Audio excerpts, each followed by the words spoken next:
نماز پڑھنے والے اگر نماز کی روح سے آشنا ہو جائیں کہ یہ محض اوپر نیچے ہونے کی مشق نہیں ہے، بلکہ یہ اللہ کے حضور اپنی نیازمندی کا اظہار ہے، اپنے عجز کا اظہار ہے، تو پھر نماز ان کو وہ مقام دیتی ہے اور وہ شعور بخشتی ہے کہ جو بے نمازی کے نصیب میں کہاں۔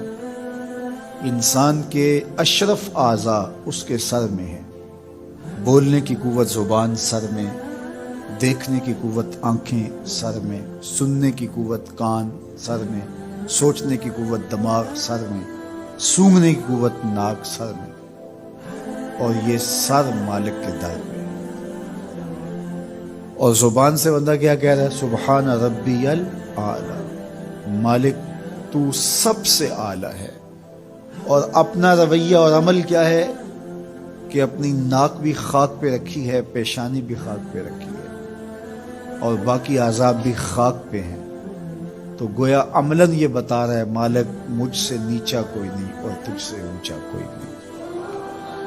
اور اگر وہ نماز کی روح سے آشنا ہو جائے تو سجدے سے سر اٹھانے سے قبل اللہ سارے اس کے بوجھ اتار دے، اس کے من میں روشنیاں کر دے۔ تو نماز بندگی کا شعور دیتی ہے، من میں چراغاں کرتی ہے۔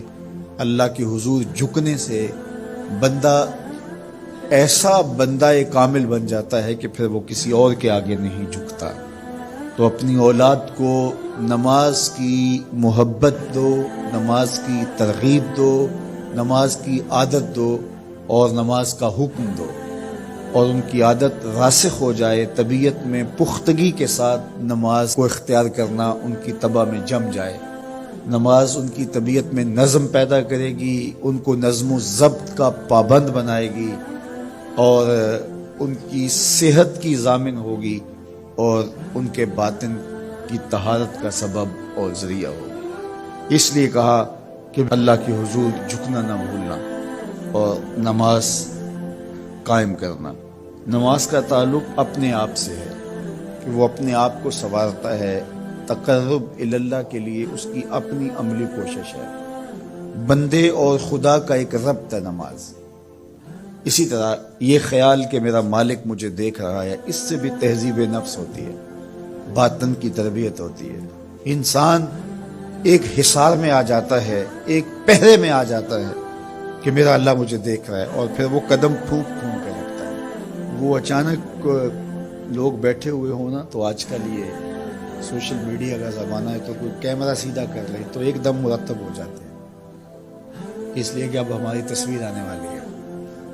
یا کوئی کسی کو کہے کہ جناب آپ لائیو جا رہے ہیں، تو وہ بالکل اپنی حرکات سکنات منظم کر لیتے ہیں، کپڑے سیدھے کرنے لگ جاتے ہیں، اس لیے کہ ہم لائیو جا رہے ہیں۔ وہ لائیو چاہے 5 آدمی دیکھ رہے ہوں، چاہے 10 آدمی دیکھ رہے ہوں، لیکن پھر بھی کیونکہ ہم لائیو جا رہے ہیں تو اپنی حرکات سکنات مرتب کر لیں گے، منظم ہو جائیں گے۔